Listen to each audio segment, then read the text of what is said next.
السلام علیکم ناظرین، اردو سپائی یوٹیوب چینل میں خوش آمدید۔ ناظرین، آج کی ویڈیو میں ہم دیکھیں گے 5 جولائی 2021 کا روزنامہ جنگ لاہور ایڈیشن۔ تو سب سے پہلے فرنٹ پیج پر لگی مین خبروں پر ہم نظر دوڑائیں گے۔ روزنامہ جنگ میں جو فرنٹ پیج پر سب سے پہلی خبر لگی ہے وہ لاہور دھماکہ بھارت براہ راست ملوث، ماسٹر مائنڈ انڈین شہری تعلق راہ سے نکلا، مالی معاونت کے ثبوت بھی موجود، واقعہ کے روز سائبر حملے کیے گئے پاکستان، فنڈنگ تیسرے ملک سے ہوئی، افغان مہاجرین کی واپسی کا وقت آ گیا ہے، معید یوسف، بھارت دہشت گردوں کے نیٹ ورک کو سپورٹ کرتا ہے، فواد چودھری۔ ناظرین، 23 جون کو جو لاہور میں جوہر ٹاؤن کے علاقے میں حافظ سعید کے گھر کے قریب جو بم دھماکہ ہوا تھا، اس کے حوالے سے پاکستان نے اب کلیئر کٹ کہا ہے کہ اس میں بھارت ملوث تھا۔ کل عمران خان نے بھی عالمی برادری کو کہا کہ دنیا اس حملے میں ملوث ہونے والے بھارت کے خلاف ایکشن لے۔ معید یوسف کے مطابق اب ایسے شواہد ملے ہیں کہ اس کا سارا تانا بانا انڈیا سے جا کر ملتا ہے۔ اس حملے کے پیچھے ماسٹر مائنڈ بھی انڈین شہری تھا۔ ان کے مطابق اس حملے کے مرکزی ماسٹر مائنڈ کا تعلق انڈیا کی انٹیلیجنس ایجنسی را سے ہے۔ جس دن یہ حملہ ہوا اسی دن پاکستان کے تفتیشی نظام پر بھی ہزاروں سائبر حملے ہوئے۔ معید یوسف نے کہا کہ آج میں کسی ابہام کے بغیر وثوق سے یہ کہنا چاہتا ہوں کہ سارے حملے کے تانے بانے انڈیا کے پاکستان کے خلاف سپانسر دہشت گردی سے ملتے ہیں۔ وزیر اعظم عمران خان نے بھی عالمی برادری سے انڈیا کے خلاف کارروائی کا مطالبہ کیا ہے کہ پاکستان یہ معاملہ فیٹف میں ضرور اٹھائے گا۔ اگلی خبر سوات میں پی ڈی ایم کے جلسے کے حوالے سے ہے۔ لوگو گھبراؤ، عمران کو بھگاؤ، یہ شہباز شریف کا بیان ہے۔ اس جلسے میں امریکہ نے اڈے نہیں ایئر سپیس مانگی جو حکومت نے دے دی، مولانا فضل الرحمان۔ یہ پی ڈی ایم کا جلسہ کل سوات میں ہوا تھا، اس میں جو اپوزیشن کی پارٹیاں ان کے رہنماؤں نے خطاب کیا تھا۔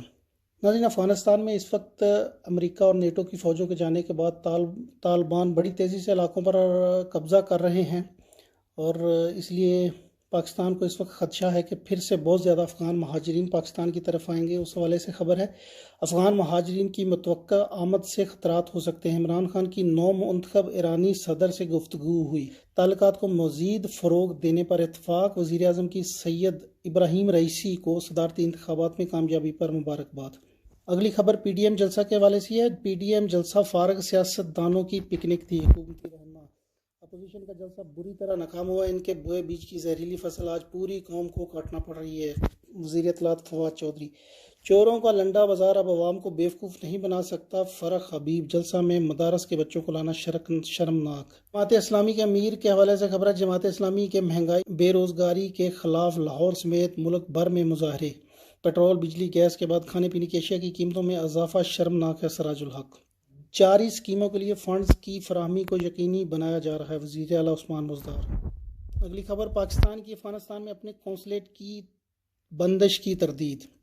یہ کچھ خبریں آ رہی تھی کہ پاکستان نے جو مزار شریف میں ان کا قونصلیٹ ہے وہ بند کر دیا، لیکن اس کی تردید کی گئی ہے کل افغانستان میں موجود جو پاکستانی قونصل خانہ اس کی طرف سے۔ کورونا کے حوالے سے خبر ہے، کراچی میں کورونا کیسز کی شرح 11%، چین سے سائنو فارم کی 14 لاکھ خوراکیں موصول ہو چکی ہیں۔ ملک بھر میں مزید 29 افراد جاں بحق، 1228 نئے کیسز، مثبت کیسز کی شرح 2.57% ہو گئی۔ لاہور میں مزید 2 مریض چل بسے۔ پاکستان میں حالیہ دنوں میں جو ویکسین کی وہ قلت ہو چکی تھی، اس لیے ابھی پاکستان نے نئی ویکسین جو ہیں وہ چائنا اور یورپ سے خریدی ہیں۔ اگلی خبر ہے حکومت اپوزیشن بات چیت، انتخابی اصلاحات پیکج میں اہم مقام، سینٹ سے منظوری کا انتظار، انتخابات میں اوپن بیلٹ وغیرہ پر سخت موقف۔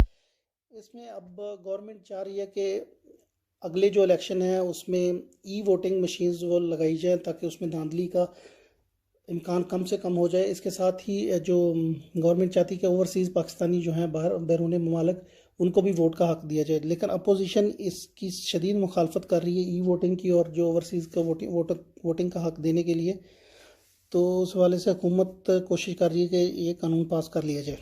امریکہ چین سے تعلقات میں توازن قائم کرنا پڑے گا، شاہد خاقان عباسی۔ یہ جیو کے کل پروگرام سلیم صافی کے ساتھ جرگہ پروگرام میں انہوں نے بیان دیا تھا۔ لوڈ شیڈنگ کے حوالے سے خبر ہے، 2200 میگا واٹ کا شارٹ فال برقرار۔ ملک بھر میں بجلی کا جو ٹوٹل شارٹ فال ہے اس وقت 2200 میگا واٹ کی سطح پر برقرار ہے۔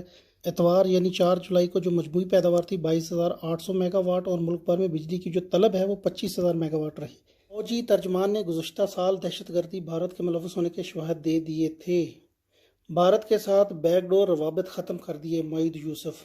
یہ پچھلے دنوں میں خبریں جو بہت زیادہ عام تھیں وہ یہ تھی کہ یو اے ای اور سعودی عرب ثالثی کا کردار ادا کر رہے ہیں پاکستان اور بھارت کے درمیان، لیکن پاکستان نے جو اپنی شرط رکھی تھی وہ یہ تھی کہ کشمیر میں جو 5 اگست والی سٹیٹس ہے ان کا 370 اور جو 35A جو ایکٹ انہوں نے ختم کر دیا تھا کشمیر میں، وہ بحال کرے تو پاکستان تمام مسائل پر بھارت سے مذاکرات کرنے کے لیے تیار ہے۔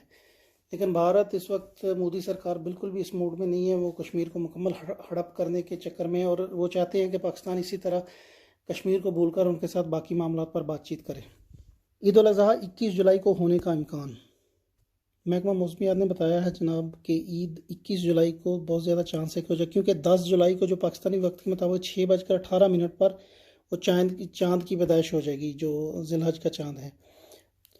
طالبان کا قندھار کے اہم ضلع ملک کے چوتھائی حصے پر کنٹرول۔ نیٹو اور امریکی فوجوں کے جانے کے بعد طالبان بہت تیزی سے قبضے کر رہے ہیں ملک کے مختلف حصوں میں، اور یہ بھی سننے میں آ رہا ہے کہ جو حکومت کی فوجیں ہیں وہ بھی بہت سارے لوگ ان میں سے بھی بہت سارے لوگ طالبان کے ساتھ شامل ہو رہے ہیں، اپنا اسلحہ وغیرہ سارا کچھ پہن کے ان کے ساتھ، کیوں سب کو اپنی جان پیاری ہے، اور بہت سارے جو غدار تھے جنہوں نے طالبان کے خلاف بہت سازشیں کی تھیں وہ افغانستان سے بھاگ رہے ہیں، امریکہ جانے کی کوشش کر رہے ہیں، کچھ انڈیا میں پناہ لینے کی کوشش کر رہے ہیں، لیکن طالبان جس طرح کی صورتحال ہے، لگ رہا ہے کہ طالبان بہت جلد پھر سے دوبارہ پورے افغانستان پر قبضہ کر لیں گے۔ بیرون ملک پھنسے پاکستانیوں کی واپسی کے لیے خصوصی فلائٹ آپریشن آج سے شروع۔ یہ PIA کی طرف سے خصوصی طور پر 18 پروازیں چلائی گئی ہیں۔ فلائٹ آپریشن کے ذریعے مختلف ممالک میں پھنسے پاکستانی کی واپسی ممکن ہوگی، اور بکنگ کرنے والی ایئر لائنز کے خلاف کارروائی کی جا رہی ہے۔ پاکستان کی افغانستان کو ہفتہ وار 2 پروازوں کی اجازت۔ ایمریٹس ایئر لائنز پاکستان سے پروازوں کی بندش میں 14 جولائی تک توسیع۔ UAE گورنمنٹ کی طرف سے پاکستان، بنگلہ دیش، سری لنکا اور نیپال اور انڈیا کو جانے آنے والی فلائٹس ہیں ان پہ مزید پابندی لگائی، اسی لیے ایمریٹس نے بھی یہ اپنی پروازیں بند کر دی ہیں۔ بلاول بھٹو کا طیارہ حادثے سے بچ گیا، ملتان ایئرپورٹ پر ہنگامی لینڈنگ۔ یہ بلاول بھٹو کل کراچی سے اسلام آباد جا رہے تھے تو سننے میں آیا کہ رحیم یار خان کے قریب ان کے طیارے سے پرندہ ٹکرایا، جس کی وجہ سے ایمرجنسی لینڈنگ کرنی پڑی ملتان ایئرپورٹ پر۔ اب وہاں سے وہ گاڑی کے ذریعے اسلام آباد جائیں گے۔ میڈیکل رپورٹ موصول، مفتی عزیز کی طالب علم سے زیادتی ثابت نہ ہو سکی، مقدمے میں مزید 2 دفعات شامل۔ مفتی عزیز الرحمان کی طالب علم صابر شاہ سے زیادتی کی میڈیکل رپورٹ پولیس کو موصول ہو گئی ہے جی۔ فرانزک لیبارٹری کی رپورٹ میں طالب علم سے زیادتی ثابت نہ ہو سکی، پولیس نے مفتی عزیز کے خلاف مقدمے میں مزید 2 دفعات شامل کر لی۔ پولیس ذرائع کے مطابق متاثرہ طالب علم کا میڈیکل دیر سے ہونے کی وجہ سے طبی ملاحظہ کی رپورٹ منفی آئی، جبکہ مقدمے میں 2 دفعات 295B اور 298B لگا دی گئی ہیں۔ پولیس کے مطابق دونوں دفعات ناقابل ضمانت ہے۔ انویسٹیگیشن پولیس کے مطابق ملزم کا چالان ویڈیو شہادت کی بنا پر مکمل کریں گے۔ تو ناظرین، یہ تھی روزنامہ جنگ ای پیپر لاہور کا ایڈیشن۔ اس کی فرنٹ پیج کی خبریں ہم نے پڑھی ہیں، اب دیکھتے ہیں سپورٹس پیج، لیکن سپورٹس پیج کے لیے ہمیں جانا پڑے گا روزنامہ ایکسپریس پہ، کیونکہ جنگ گروپ نے سپورٹس کا صفحہ نہیں چھاپا ہے۔ ہم آ چکے ہیں روزنامہ ایکسپریس ای پیپر کے سپورٹس پیج پہ۔ سب سے پہلے پاکستانی ٹیم موجود ہے اس وقت انگلینڈ میں 3 T20 اور 3 ون ڈے کھیلنے کے لیے۔ اس کے حوالے سے خبر ہے انگلش کنڈیشنز مشکل چیلنج کے لیے پیس بیٹری چارج ہونے لگی، بارش کی مداخلت بھی جاری رہی، کھلاڑیوں نے بیس میچ کھیل کر تیاریاں کی۔ آج پاکستانی اسکواڈ کے لیے ڈربی میں پریکٹس کا آخری دن، کل بذریعہ بس کارڈف روانی ہوگی۔ پاکستانی ویمنز نے ویسٹ انڈیز میں داغ بٹھا دی، A ٹیم کا T20 سیریز میں کلین سویپ، تیسرے میچ میں ایشیا کی 50۔ یورو کپ جو ہو رہا ہے جناب اس وقت فٹ بال کا، اس کے حوالے سے انگلینڈ نے یوکرین کو مات دے دی، فائنل 4 میں جگہ بنا لی۔ یورو کپ کا کوارٹر فائنل کا سلسلہ مکمل ہو چکا ہے جی۔ پہلے کوارٹر فائنل میں اسپین نے سوئٹزرلینڈ کو شکست دی تھی پینلٹیز پر، پھر دوسرے میچ میں اٹلی نے بیلجیم کو 2-1 سے ہرایا تھا، تیسرے میچ میں ڈنمارک نے چیک ریپبلک کو 2-1 سے، پھر انگلینڈ نے کل یوکرین کو 4-0 سے ہلا دیا تھا۔ اب سیمی فائنل ہے جی 7 جولائی کو اٹلی اور اسپین کے درمیان، اور دوسرا سیمی فائنل 8 جولائی کو انگلینڈ اور ڈنمارک کے درمیان ہے۔ فائنل جو وہ کھیلا جائے گا وہ